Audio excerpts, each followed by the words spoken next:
So on this first problem, I want to determine which conic each of these are. The first one I would always look for is the parabola. The way you'll know if you have a parabola is that you will only have one quadratic term, either x squared or y squared. So as you analyze A, there's both x squared and y squared. B has both x squared and y squared. D has both x squared and y squared. But take a look at C. There is only one quadratic term, the x squared. So this must be the parabola. As for the rest of them, since they have both x squared and y squared, we're going to want to get the x squared and y squared on the same side. So I'm going to start to convert these to general form.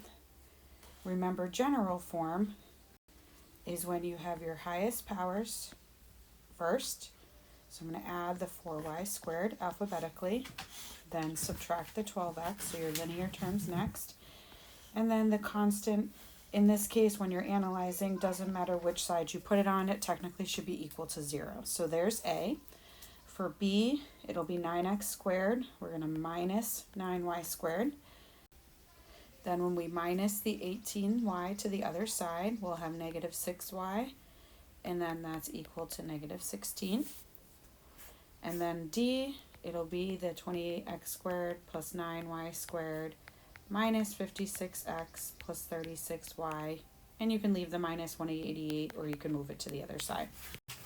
So the second conic I will look for is the hyperbola. And we know something's a hyperbola when it has both x squared and y squared, but only one of them is negative. So in this case, A, these are both positive, B, positive and negative, so there it is, that is the hyperbola. And D, they're both positive. So the two remaining conics left are the circle and the ellipse, and what we use to determine which one is which is looking at those coefficients. When the coefficients are the same, such as they are in A, that will always be the circle because we'll be able to divide by 4 and have coefficients of 1. When the coefficients are different, we won't be able to get them both to have coefficients of 1 by division, so that must be the ellipse. Now to review what we did last class, we'll do 2 inequalities and then we'll look at 2 equations. So here's our systems. Remember, for systems, you need to graph accurately, but you do not need to label everything. So the first one, x squared plus y squared is greater than 16. That is definitely a circle. And we know that that circle is centered at 0, 0 and has a radius of 4. So 0, 0, and then we're up, down, left, and right 4. Okay, I'll be counting those boxes, so it's not mandatory to write those down. If you're graphing a single conic, then you are expected to label just like you had to do on the quiz and the homework. So now that is a dotted circle because it's strictly greater. And quick test point our center, plug in 0, 0, we get 0 is greater than 16, which is false, so we will be shading outside of that circle. And I'm just going to hold off on shading just because it's hard to do with my marker. If you want to do a nice light shade outside of that circle, you're welcome to do so. The second inequality here is not actually a conic. It's something we did earlier in the year, and that is an absolute value or V shape. This one can be done via the parent translated table, which is what I'm writing now, or just because there's no stretching and shrinking and you can just do this via transformations, you're welcome to do that as well. So this V shape goes left 4, or it's inside the function. You're going to subtract 4 from all of your x's, and there's no transformations to your y. So negative 5, 1, negative 4, 0, and negative 3, 1. This will be a dotted V.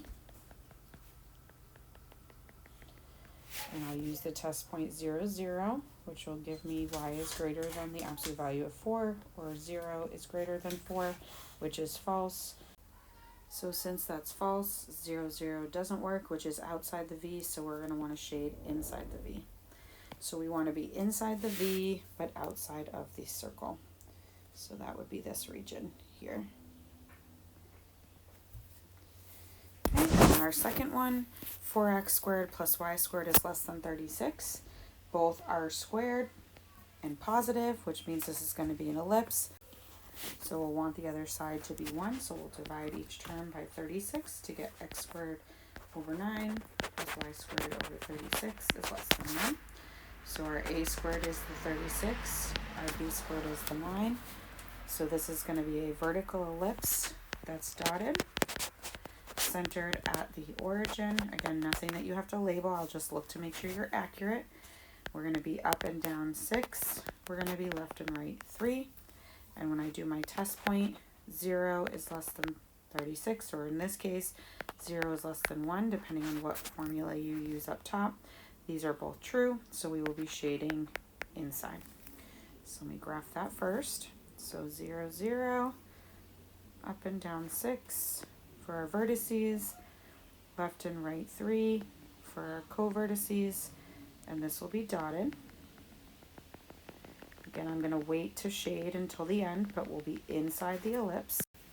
And then this is a square root, so it's going to be half of a conic. It is going to be that x has to be less than or equal to 0. Remember, you take the x, and this is negative, so it's going to be less than. And from there, that means we're going to get the left half of our graph. That's where our x-coordinates are negative. And here's a big thing we need to remember, and we did this back with the radical equations in chapter 7. It is okay to consider a radical isolated and square both sides with something in front. However, not if that coefficient is negative. So either you need to multiply both sides by -3 first, which is what I'm going to do, so that the inequality symbol flips, or you can just divide by -1, flip that inequality symbol, and then square. But very important, because you'll be shading the wrong side if you don't get rid of that negative first. So now I'm ready to square, which will give me 9x squared is greater than or equal to y squared plus 9. X and y on the same side. 9x squared minus y squared is greater than or equal to 9. And then getting that to 1 would be x squared over 1 minus y squared over 9 is greater than or equal to 1. So this will be a hyperbola, specifically the left half of a horizontal hyperbola. So it's going to be this piece here. We have a center at 0, 0. So I'll do this in a different color just so it's easier to see. A center at 0, 0. We're going to go left and right 1. Really just left 1 is the important one. Up and down 3. That will give me my corners of my box, whether you draw the box or not, up to you, to draw my asymptote lines in.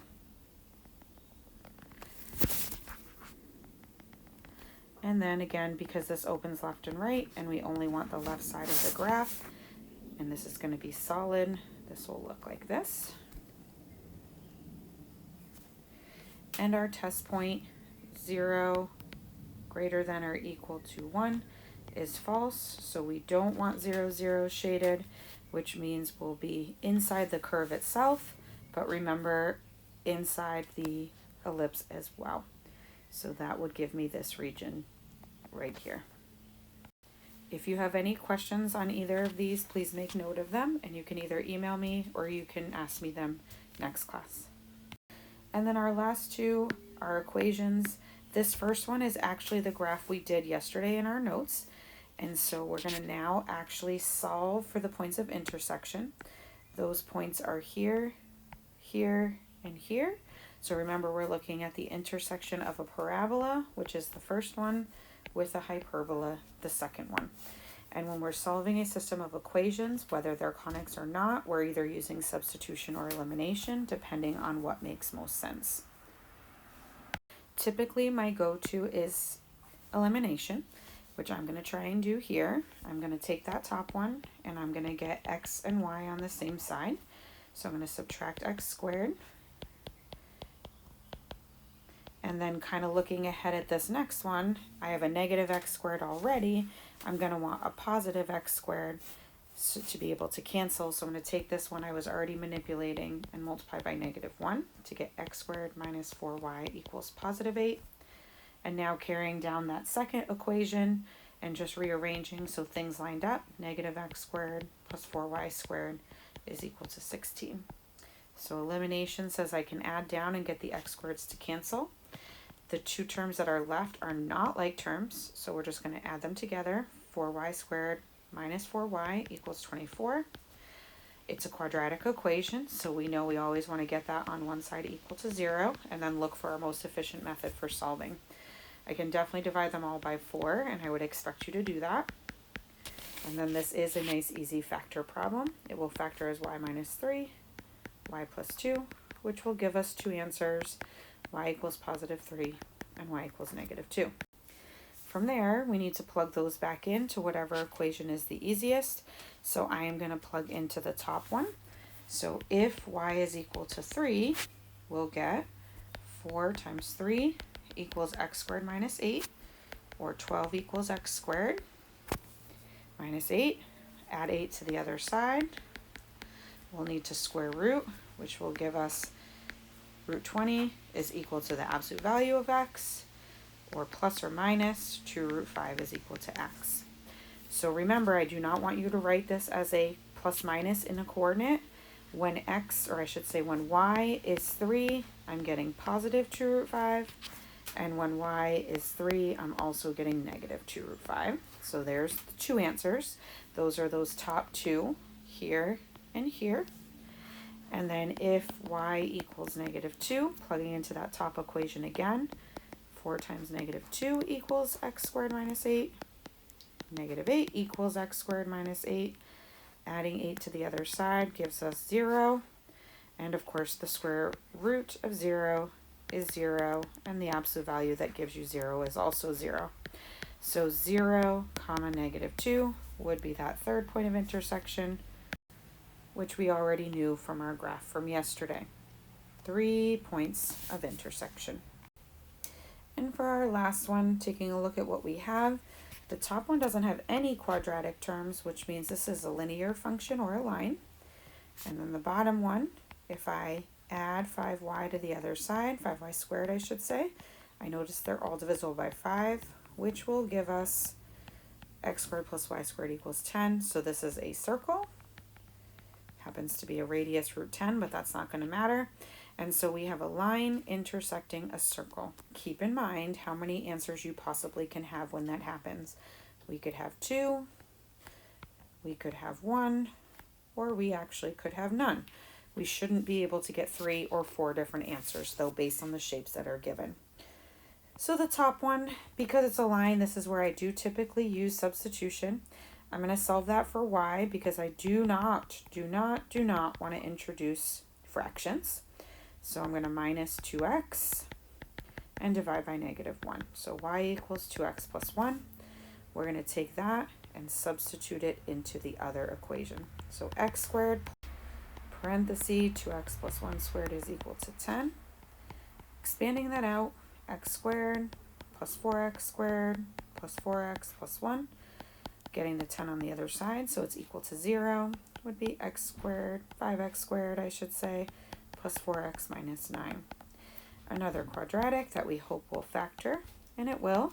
So it's 5x and x, 9 and 1, and we'll want the plus 9 and the minus 5, giving us two answers, x equals negative 9/5 and x equals 1.